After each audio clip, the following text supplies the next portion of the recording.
All right, Algebra 2 students, this is a video to help you know what it is that you have to do in order to be eligible for the retake piece of all of this. All of these things have to be done. I'm going to check them off, and if they're not done, then you do not get to retake the test. So here's the steps. You're going to stop right now. If you did not turn in all the Chapter 1 homework before we took that test, you're not eligible for a retake. If you did not take the test on the same day that the class did, you are not eligible for a retake. And that's because you had additional days already to study. So those two things will make it so you should just stop right now and not watch this video. If you have all of that homework turned in, you did everything you were supposed to do, now you're eligible for the retake. So here's what you're going to do. You're going to watch this video, and you're going to listen to this video, and you're going to write everything down. So you're going to take notes. Absolutely everything you're going to write down as we go through this. As you watch the video, I'm going to say code words to have you write down, because one of my big concerns is that people are not listening to the lessons. They are just watching them and writing things down. You don't learn as much when that happens. So I'm going to say the code words. I will let you know, hey, this is a code word, write it down. I am not going to write it down because, again, the whole reason I'm doing this is to make sure that you are listening to the notes. If you don't have those, you don't get to retake. So, like I said, first things first, you're going to watch all these notes, listen to the notes, write everything down. Then you're going to write down all of the code words, and do not share those with anybody else. I will find out. Somebody will tell me. Somebody will say something. So do not share those. Go back in the notes and highlight all of the problems that are similar to the problems that we did on the test. And then, number 4, you'll redo the review assignment. So you'll go back and take a look at the page numbers and everything that's in Schoology for that review assignment, and you'll do it again. Then you're going to bring all of that information to me. So I'm going to check and see, did you have all your homework in before we took the test? So that you're eligible. Did you write down all of these problems, and did you listen to it? Because I'll check those code words and see whether or not you have those. Then I'm going to ask to see your notes. Are they highlighted so that you know what all the problems are and that they did actually come from what we've learned? And then you redo that review assignment to get some practice in.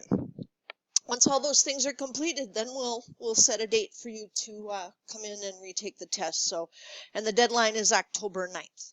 So let's get started. For this first problem, you are to give the first step and evaluate the expression. Now, you have to follow the order of operations. Again, please excuse my dear Aunt Sally. And the first step, as you look from left to right on this, you notice, okay, we've got parentheses. I have to do parentheses first.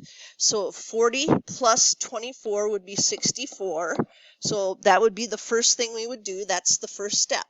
Divided by 8 minus, and then we notice for these parentheses, there's actually something we have to do before we can subtract the 1, and that's the exponent. So from left to right, the first thing that you would do is the 40 plus 24 in the parentheses. Now, this would be 64 divided by 8 minus, and 4 minus 1 is 3. Now we go ahead and look at, please excuse my dear Aunt Sally, and we realize we've really done parentheses and exponents already. So it's multiply and divide from left to right. 64 divided by 8 is 8. And then add and subtract from left to right, and that would give us 5. So give the first step and evaluate the expression. Now, if you want to know if this is right, you can grab your graphing calculator and you can punch all this in exactly as it is, parentheses and all, and see if you get the 5. That will definitely tell you whether or not you've done that correctly. This says we are to evaluate when x equals -3. And again, we have to follow the order of operations. So it'll be the negative of -3 squared minus 4 times -3 plus 7. I talked several times when we were going through material that if you put a negative into any expression or equation, you need to have parentheses around that, because that's going to determine what you're doing as far as whether or not you punch it into the calculator or following, please excuse my dear Aunt Sally, the order of operations. Because right now, I look at my parentheses and I realize they're just placeholders. So the first thing I really have to do is exponents. And that's going to be negative 3 squared. And negative 3 times negative 3 is 9. Now, this negative has not gone anywhere because that comes after we have to raise it to the second power. And that means it's multiplying by a negative 1. Then, I have my exponents out of the way. And I can see it's going to be negative 9, and I need to multiply and divide from left to right. So here's the next step, multiplying those two together, plus 12 plus 7, and then add and subtract from left to right. So negative 9 plus 12 is 3, and 3 plus 7 is 10, and I have it. So these first two problems, plenty of people got this one wrong. You have to follow the order of operation. All right, so this one says combine like terms. And I notice that I have a negative in front of the parentheses. So what I have to do with those parentheses first is distribute that negative. And remember, it's a negative 1 times both of these. So negative y minus 8 plus 7y. Now I can combine all of my y's. Negative 2y minus 1y is negative 3y plus 7y is 4y minus 8. So a basic, do you know how to distribute negatives? And quite a few of the problems on this test were like that. Now, time for the first code word. The first code word is must. M-U-S-T. Write that down. Must. Number 4, for this one we have to solve for y. In order to do that, it has to have those parentheses gone because we have to see all the pieces to this. So, we leave the left side alone, but we distribute that negative 1 again. And that, again, key to lots of problems on this test was, are you distributing that negative 1 to both things in the parentheses? Now I notice on the right-hand side there's too much stuff. And that's because I can combine some like terms over there, and I need to do that. So it'll be negative 2y, and then 12 minus 10 is plus 2. Then I would go ahead and add 4y, because negative 4y is smaller than negative 2y. And that will give me 8 equals 2y plus 2. And then we subtract 2 from both sides and divide by 2. And there we have it. And again, it's checkable. You can put the 3 back up in for the y's and then follow the order of operations, and you will get the correct answers on both sides there. Time for another code word. The second code word is watch. W-A-T-C-H. Number 5 says solve for W. So in this problem, again, we see I have negatives outside of the parentheses. We have to be really good at that. That has to be something that we can do very easily. So you have to distribute that negative 3 to both pieces. And I have mentioned so many times that that is the most common mistake made in mathematics, distributing that negative.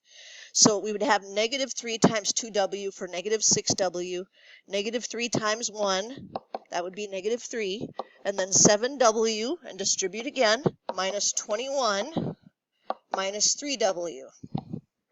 And now we see we have 3 terms on each side. That's too much. We want 2 on each side.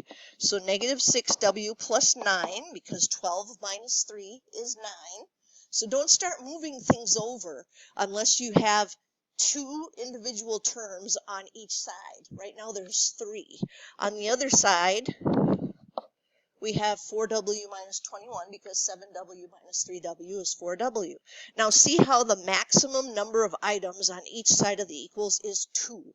That's what we need. So don't, again, start moving anything over until you have that down to at least 2. Possibly you could have just 1 on one side. So now I have negative 6w and 4w, and negative 6w is the smaller of the 2. So I'm going to add 6w to both sides. And then I'd go ahead and add 21 to both sides and divide by 10.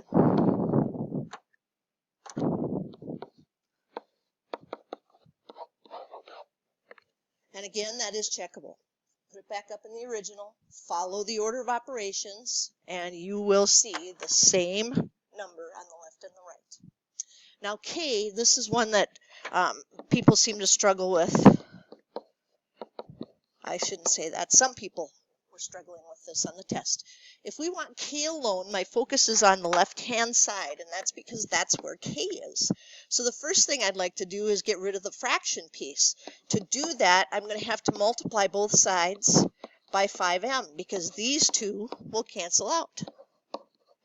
And over here, 10 times 5 is 50, jm. We try to keep our variables in alphabetical order.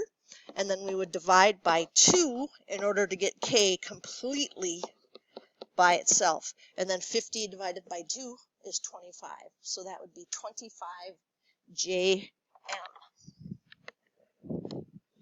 With number 7, we're supposed to solve for x, but there are two x terms. So we had problems like this in the notes where we said, well, we can't do that. So the first thing we have to do is get them on both on the same side. So let's add ax to both sides. And now we have to figure out, how do you separate x from ax minus bx? How do I make it look like that? And usually as soon as you write it down, you realize, oh my goodness, I have to factor out a minus b.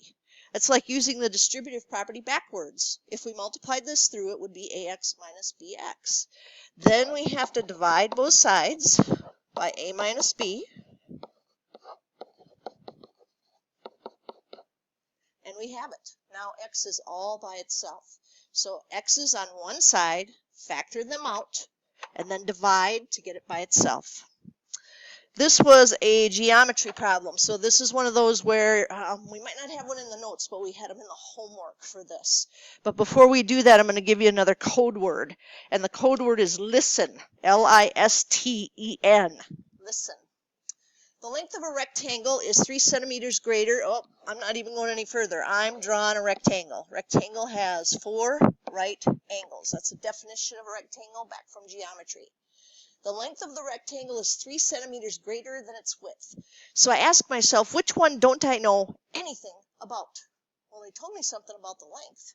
They didn't tell me anything about the width.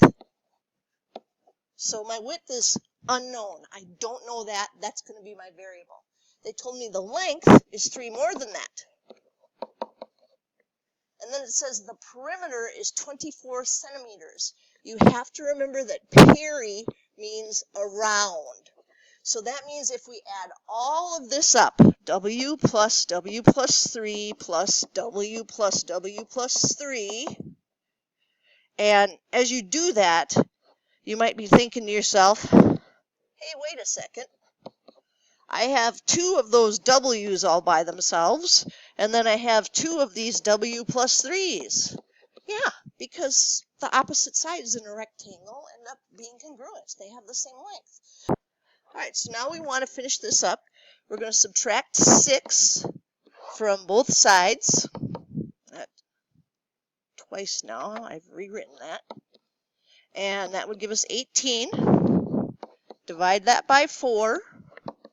And you can either, it's going to be a word problem. The answers will probably be in decimal form.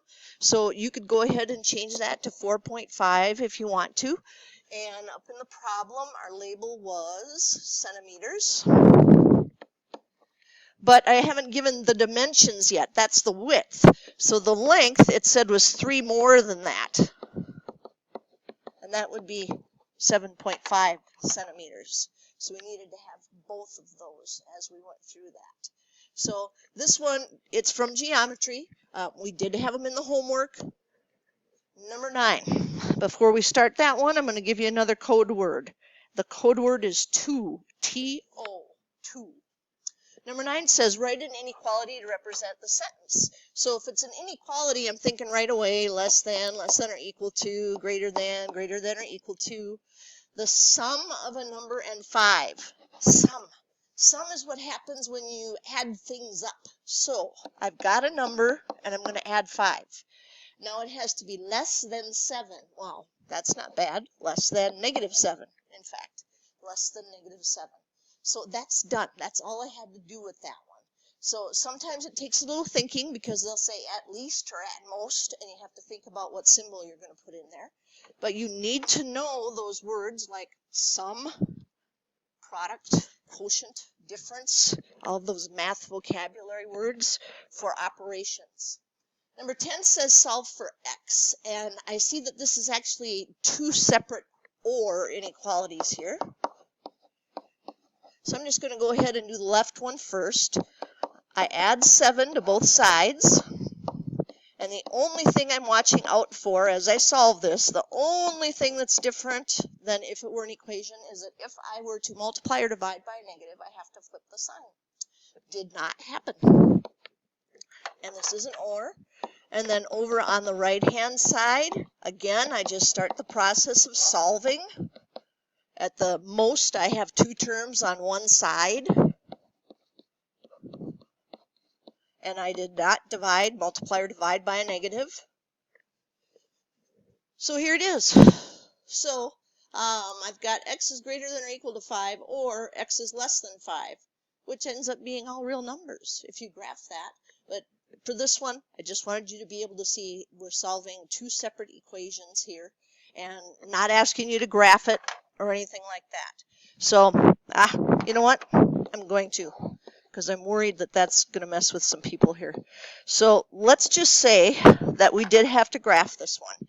And I notice that the green one says it has to be greater than or equal to 5. So that would be closed dot and on forever in that direction. And the other one says less than 5. Well, this is an OR statement. Since it's either or, the correct answer would actually be all real numbers. All real numbers. All right. Number 11. Graph the solutions to this. So I noticed their inequalities, and I also noticed that this has an and in between, so it could be an and sandwich, but it's not there yet. It's not set up for that. So I subtract 13 from both sides, and then I notice I'm going to have to divide by a negative 2, so that flips the sign. Over here on the right-hand side, I also have to flip. So this one says x is less than 5 and x is going to be greater than or equal to negative 6. Well, I'd want to make an and sandwich out of that. So it's greater than or equal to, remember you read from the inside out, greater than or equal to negative 6 and less than 5. So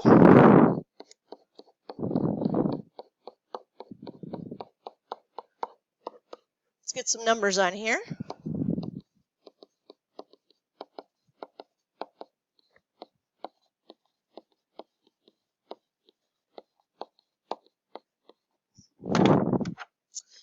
And if x is going to be less than 5, I would have an open dot at 5 and shade back. But it's also and greater than or equal to negative 6. So I need a closed dot and I have to shade inward. So my shading here is in between those two because this was an and. And again, at the end, we can make it into an and sandwich. Next code word, lesson.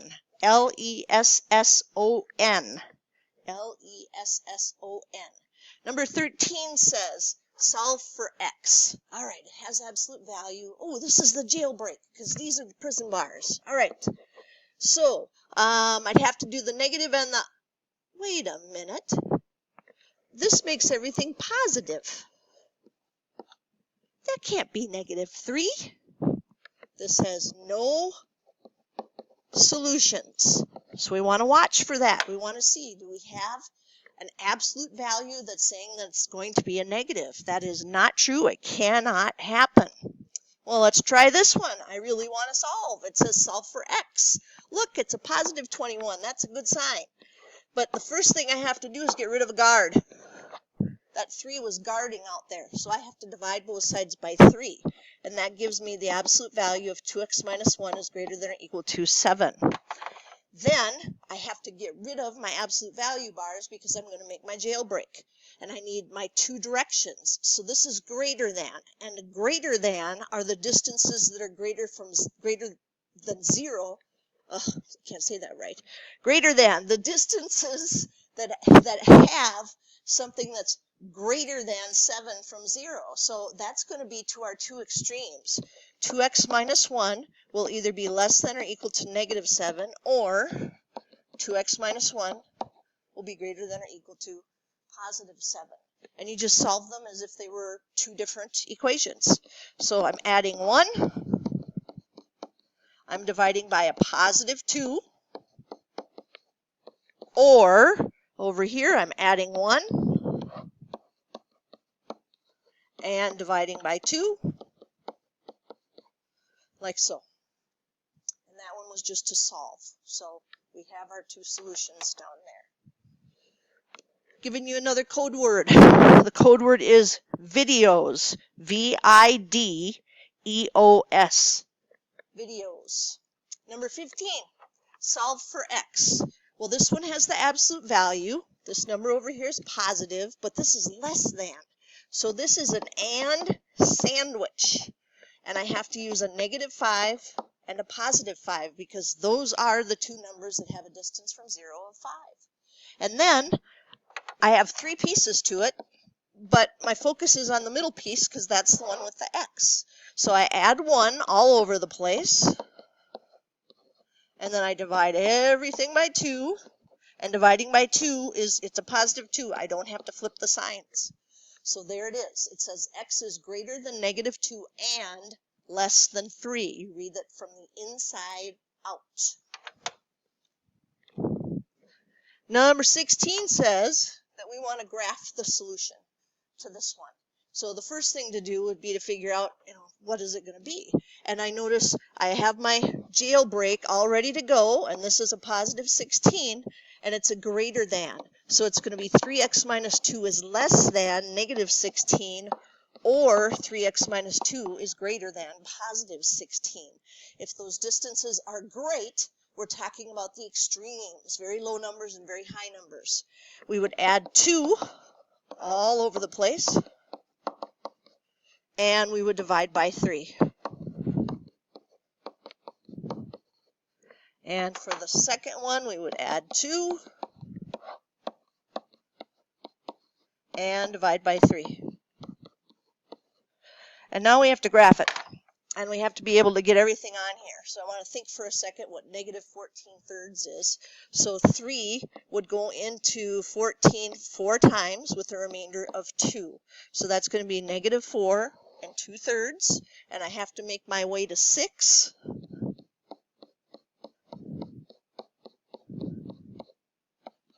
So let's see. I think I'll label this one negative 5. And negative 4, 3, 2, 1, 0, 1, 2, 3, 4, 5, 6, 7, 8, 9, 10. Because if I try to write those so that they'll fit with what I have a drawing of here, they're going to be super small and you won't be able to read them. So negative 4 and 2 thirds would be about there.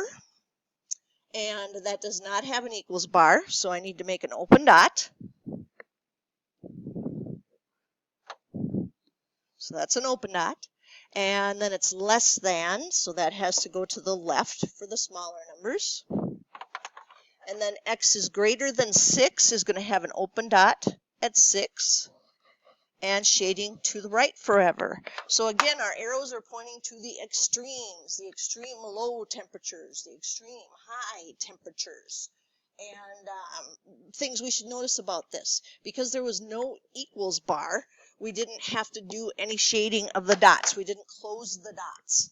And then secondly, if it's an or, it should be pointing outward. All right, so that's the video. You have the code words. You should have all these problems written down.